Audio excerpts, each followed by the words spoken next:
This is Main Street with Gary Allen.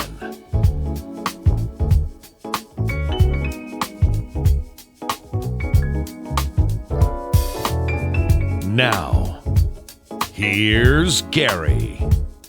Hi, everybody. Welcome to Main Street. Gary Allen with you.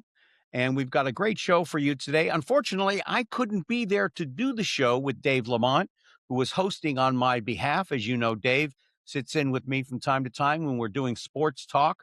And that's exactly what Dave was doing today with a wonderful guest named David Hyde. Now, David has spent 36 years in South Florida covering the sports beat. He was working for the Sun Sentinel. And if there was sports going on in South Florida as a columnist, he was covering it A through Z. But he's more than just a columnist. He's also an author of two wonderful books, one called Perfect, an overview of the 1972 perfect season for the Miami Dolphins, and an autobiography of Jimmy Johnson, one of my favorite coaches of all time. It's called Super Bowls, Brass Balls, and Footballs. And it's co-authored by our good friend David Hyde. And David is going to be back with us on some other occasion, I know. But this day, I couldn't be there. I had to be somewhere else, and there was no way of getting out of it. So I hope you enjoy the show with my two good friends, Dave LaMont and David Hyde. Take it away, guys. Well, what do you know? Gary is off today, so you get me, Dave LaMont. But right there, you see a very special guest. I'll introduce him. Well, why not now?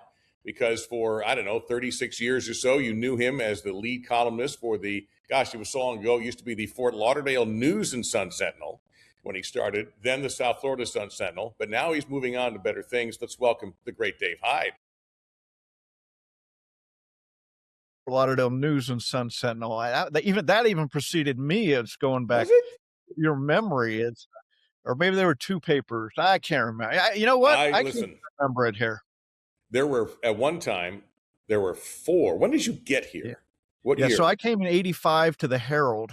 Okay. The summer of 85, the summer after the Dolphins went to their last Super Bowl. So I've been around for the drought of the Dolphins and a lot of other good stuff. But yeah, there was Hollywood Tatler, Miami News. We're talking a different era of newspapers. And of course the Herald and the Sun Sentinel and Fort Lauderdale News. Right. The day of afternoon papers, because the Miami News was an afternoon paper. When I worked at WINZ in the afternoons, that was the one time I worked in afternoons in my career, I would wait for that to arrive and see what Tom Archdeacon and some of those guys had to say for themselves. I'm old. Some of the great characters right there. Tom Archdeacon. Marty Klinkenberg. Marty's now, he's a hockey writer in Toronto. I knew he was in Canada. Yeah. As the Florida Panthers invaded and took over various cities in Canada over the last couple seasons, I would see Marty at different stops. So Marty and I used to duel in highlight media tournaments I sometimes post some highlight stuff every once in a while. I get a click from Marty about that. It's kind of the kind of thing we were talking before we started the show about. It kind of gets in your blood, and even I'm back there now after taking a long absence and things have changed, but I still like the sport. Old-time newspapering for 500, Alex, right? I mean, we can match old names in newspapers here. Well, we are going to do a little of that because, in fact, you've mentioned the Panthers, so I want to start with that. If folks have not had a chance to read Dave's farewell column that he was given the chance to write and obviously took it with great aplomb, it's brilliantly done, and it led several questions. The first one is, as you're writing that, what are you thinking? Well, I'm thinking, first of all, what am I going to say? I mean, let's start there. Not like any column. It's just like, what do I want to say and how do I start it? And, I didn't want it to be maudlin to be honest, I hesitated and I don't like writing columns about me. I think this, I think that, boy, this is all me. And boy, I lost my job, boo-hoo, and because I don't feel that way. And so it was a great run, 36 years. And that's how I'm going to remember it. And now I'm moving on. I'm on Substack now, sort of the home for homeless writers. And And so we'll see how that goes. And there's a few other projects up that I'm making decisions on. Yeah, I don't think your phone has stopped ringing anytime soon after that column. So I was disappointed, like anybody who's a fan, but I also felt like, well, okay, it's Dave Hyde, for God's sakes. I think he'll be fine. Yeah, but that was home, for me, Yeah. and for they put up with me through my mistakes early on, and then we had a good run together. I mean, work with great people. Just the finances of newspapers right now are such, no one needs to be told that. And I was a salary cap hit. That's all. To put it to sports terms. Pardon the cat behind me, but when you see the way journalism is when you started, and I even have a degree in it, not that that means much. Hey there. Or are you a little worried about where journalism is now or is going? Yeah, I've been worried. I remember, so I did 10 Olympics. The last one I did was 2008, and I remember being in Beijing, and I was talking to the Tribune company, had a room where people worked, and talking to the LA Times sports editor, and he said, "This is it. This is the end of it." And I go, "What do you mean? What do you mean?" I was all naive, "What do you mean?" Well, at the economy for newspapers, we aren't going to be able to do this again. And that was prescient, because that was sort of the dividing line. And for the last 18 years, it's been, speaking of old time sports writers, Larry Dorman calling me right now. Wow. How's that? Man. Yeah, right on cue. Well, he probably wants to work for Callaway or something like that. Yeah. So, but yeah, I worry about sports writing and journalism in general, because look, any community is better with a strong newspaper, whether you agree with them or not, to have, a guardrail there for against anything, whether it's investigations or just upkeep of the community. And that carries over into the sports section too. And there's going to be jobs there, not necessarily at the paper, but sports writing jobs on the internet and all that. But what won't be there is the pay scale. So with the pay scale comes, let's face it, talent and more quality people who will probably find other places to go. Yeah, there's so many jobs. If you have a LinkedIn page like I do, there's so many sports writing jobs, and you look at them and you find, oh, well, because I might want to do a little dabbling in that, but now it's not very attractive. And as you get older, it becomes less attractive. There's probably, I tell people in broadcasting, young people in broadcasting, I said, you're picking a good time and a horrible time to be in broadcasting. The good news is there's more opportunity than ever before, thanks to streaming. I mean, that's what I do now with professional bowling. A lot of 95% of my work is through a streaming arm. And and look at all the sports that are streamed now, and you could even do it yourself if you have the wherewithal. The bad news is things have never been cheaper. The money isn't as good as it could be, and you see ESPN does salary cuts, and others do salary cuts, and you have broadcasts now that aren't produced from the site. In fact, I did a test one of those years ago at a college football game. We were the first ones. It wasn't seen by anybody but the bosses back in it, but it was a test to see if you could do it.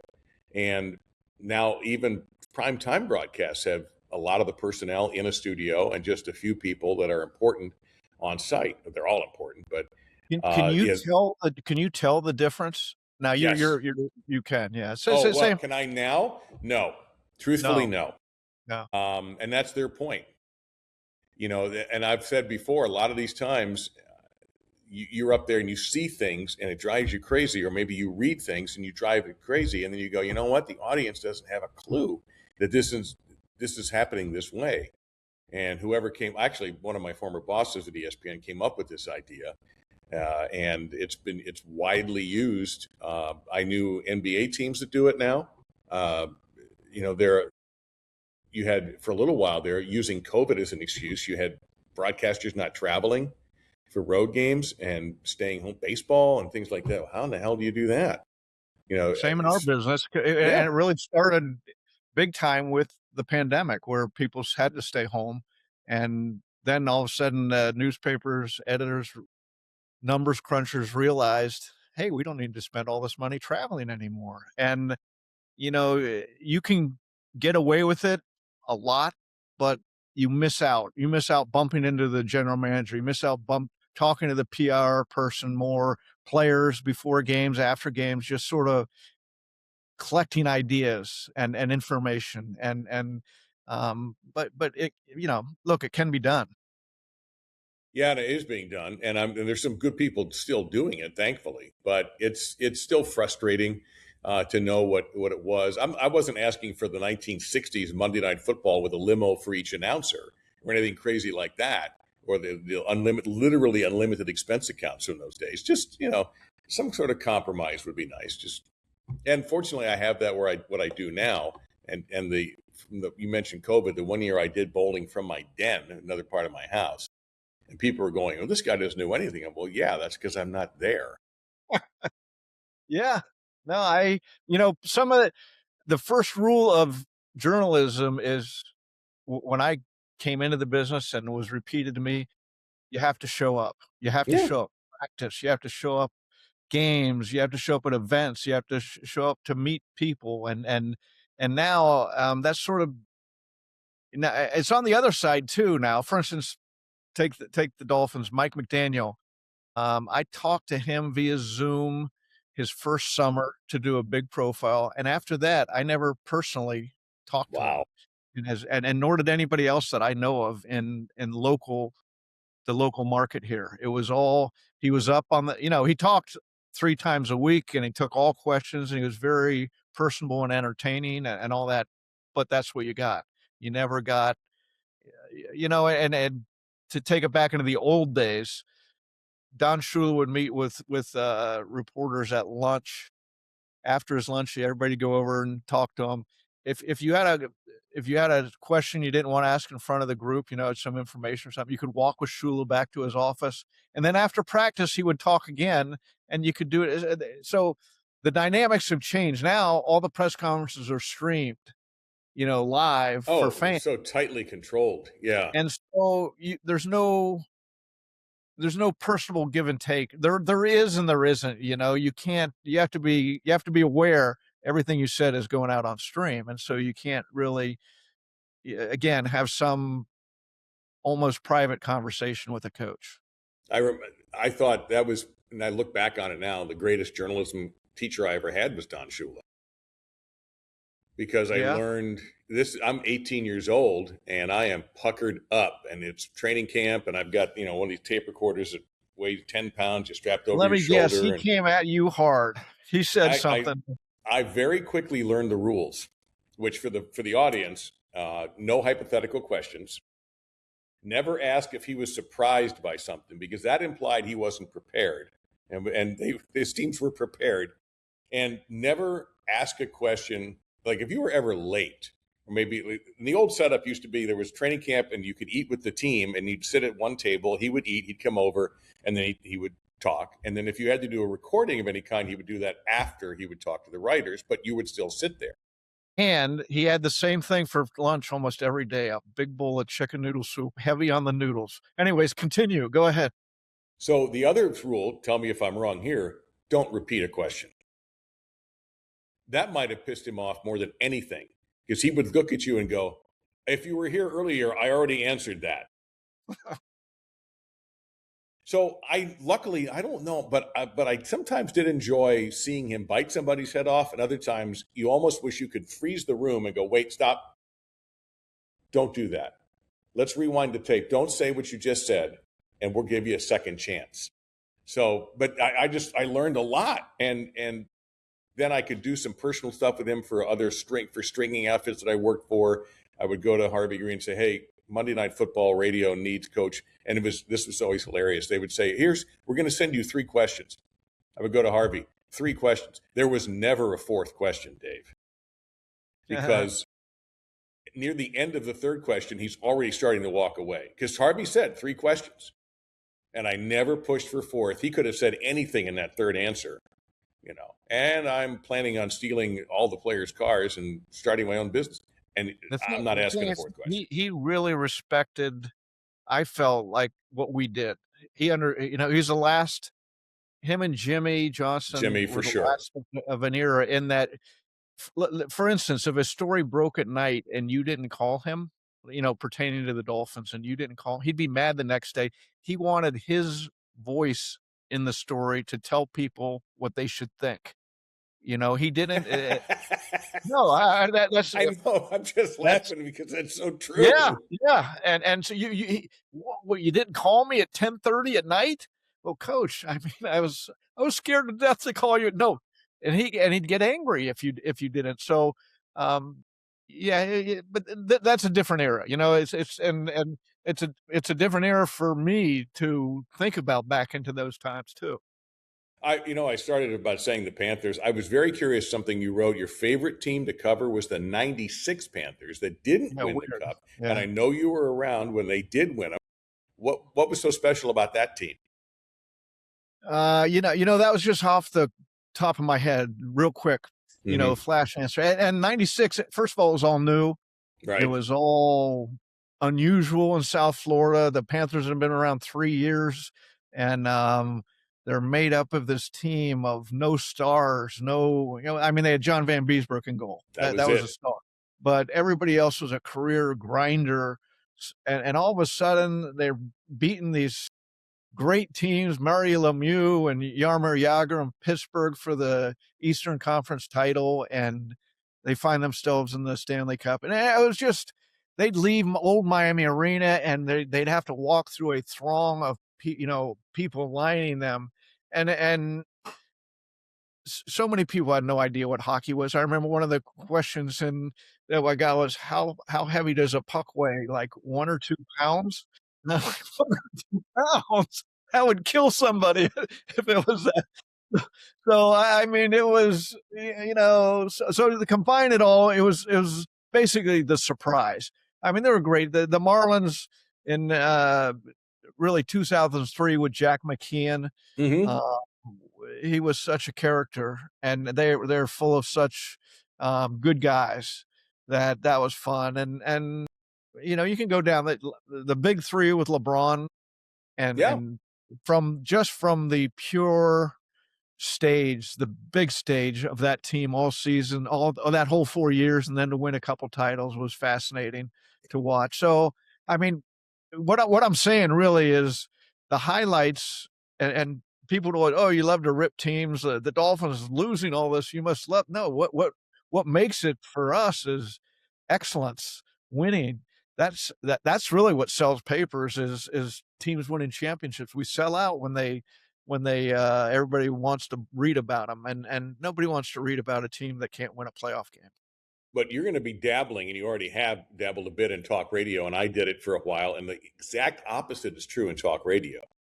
Like if the Dolphins would lose a game in whatever year it was, didn't matter, and you knew you had 3 days of shows, and you never had to book a guest. The phone calls would be blinking as you sat down to start the show. If they won, you might get a half of a busy day on a Monday, and then Tuesday you go, well, now what? We can't rip them. Well, what are we going to do? I should preface that by saying, in the long term, winning is what brings in the crowd. It brings in a greater audience, and because all of a sudden you have all these fans who weren't fans before, they want to know about the team, and but yeah, there's in the short term. A team loses, there's anger, there's vitriol, there's conversation, and so I see what you're saying there. But for that medium, yes, and I think it fuels the TV shows, which I actually don't really watch those. I know they're out there, but it's much better if you speak negatively. For some reason, that attracts your audience. Now, it's not a huge audience, mind you. It's maybe 500,000 people, which these days is no television at all. But that part of it, I think, has changed a bit since we started out, that the negativity sells as much as the positivity. You were luckily, if you had to get out your paddle, you did. But if you didn't, and you could say something great, like you mentioned the Panthers and when they win the Cups and the Heat and their run. Speaking of the Heat, I wanted to get your reaction to the trade. Is this Pat's last stone throw? I probably wrote that when he got Jimmy Butler. I says, this is the last one. So, I mean, look, I'm happy for the Heat because and Riley, because I always thought that he's run a masterclass on how to build and how to, for 3 decades, have a championship organization. That doesn't mean you win every year, Right. but that's a standard. And for the last few off seasons, they haven't been able to. Let's face it, there's not many moves to be made in the NBA. There's a couple moves every year. And how many times does a top 5 player go on the move? And here's Giannis available, and they got him. And now it's the next era, and the funny thing is for the last couple of years, Riley can't make the move. He doesn't have any, lost the basketball. And now they make the move for Giannis, and they gave up too much. That's sort of it's like, wait a second, you give up, you show Milwaukee your roster that's been a play-in roster for 3 years, and you keep your best player, Bam, out of it, and you say, take whatever you want. And so they took 4 players. So what? You got a top 5 player, and now that's always been Riley's way. Get me a great player. Get me Zoe and Timmy Hardaway. Get me Shaq. Get me the big 3. Get me Jimmy Butler, and I'll make it work. I'll figure out how to do it. But I need that one play. The Heat needed Giannis. No, they were stuck. They were the Wizards, the Washington Wizards, and the New Jersey Nets. Now the Brooklyn Nets from like 8-9 years ago. You're getting to 35-42. You're hitting your head on the ceiling all the time. That's not Riley's style. We both know that. And at 82 years old, he's clearly trying to prove to people, maybe to himself. I don't think he has anything to prove to people. I do think he still thinks he has things to prove to himself, though. I talked to him about this one. I remember when the big 3 won their first title, talking to him in the arena, and asked him about doing it. And he goes, you know what, my legacy is pretty much set. There's things I've won titles, but you know who I'm happy for? I'm happy for LeBron. Got his first time. I'm happy for Wade to get his second time, because they're creating their legacy. They're creating who they are. Whereas, he had at the time, he put 7 rings down in front of LeBron when he won. So, so he gets 8, 9. They all count, but the point, he's pretty much set. And now, but it's always good as somebody who just went out the door one place. It's always good as in your final chapter, you have a chance to win. And that's what he has a chance to do now. Yeah, they've just signed Andrew Wiggins, and they obviously have got to put the pieces, and maybe they've got one, I don't know, the cap is all that. But the thing I do like about that organization is I like the guy at the top, because to me, Mickey Arison is the ideal owner. Get the best people you possibly can, let them run it. Call me when you need me to write a big check. Otherwise, you know where I sit behind the TV announcers. Come get me if you need me. And I wish there were more people like that. He made the one great move every owner tries to make or thinks they can make, or sometimes don't even think they. And his first move was to hire Pat Riley and said, hand the keys over, and they became partners. I mean, Mickey and now Nick, they aren't pushover. They push back on the budget and all that. But the point is, and then Riley, it's not just Riley anymore. We always say Riley, but look at the foundation of everything. Spoelstra is his guy who he brought up. Now Spoelstra is his own guy. He constantly voted the best coach in basketball. You have Adam Simon on the personnel level, personal side, making those picks, and Andy Ellisberg with the salary cap. These are all, they've all been working together so long that that's why I think it's just a first-class organization throughout. They got good people throughout and with championship ideas. Yeah, Andy was a PR intern at one point, yes. And then worked his way through PR in the very beginning. I mean, and the other thing about that organization is there's so many people that have been there from day one. Pat, obviously not one of them, but a lot of them have stayed for a very long time. So when you have that kind of loyalty, I don't think there's that many anymore. But you're right. We're all getting old. That must be it. I was really interested in that because I can see the only thing that's a little scary is if Giannis's health. Now, I was talking to a buddy of mine, like, okay, so he played 60 last year. Was he some of those legitimately injured, or was it like, you know what, I'm good today, thanks? We'll find out. He No, now has no, been no. given You look at. I wish I had it in front of me. Giannis's number of games played, and he hasn't missed that many games. Last season, he played 35. That was by far the fewest. Now, he could have played, remember, Milwaukee held him out at the end. He probably could have played 50. Yeah. Okay. That still would have been, I think, 10 games below his other lowest. So for 12 years, he's played a lot of games, and that fit, it isn't going to be Jimmy Butler. Oh, is he playing tonight or not? As long as he's healthy. But to your point, that's a valid concern. That's a risk. He's got Asia Wilson's boyfriend in the middle to help. That's obviously going to be a very good duo. Bam Bam Adebayo, and Wiggins won't. They're probably one more piece and you're right. They'll work on that. Plus, it'll be well coached. I remember Spoelstra in the video room when I was doing TV. Oh, hi there. You're going to have to go because I can't afford to pay you. And that sounds like Tim Hardaway Jr. is a guy 40.7 on 3 points. That'd be the guy. Now the mystery, and it probably ain't going to happen, but it's fun to talk about and speculate. In fact, LeBron's agent even brought it up that a lot of people want to go to, play with Giannis and Bam, and so that would be a lot of fun if he came back. I don't know that. Funny. I don't even know in the financial spectrum whether they could make anything like that work. So, but it's fun to think about and talk about. Yeah, I promised 20. I've already kept you 25, Dave. So I want to let you go, but tell everybody where they can find you again. Tell me, because I have heard of Substack. I have not looked at it yet.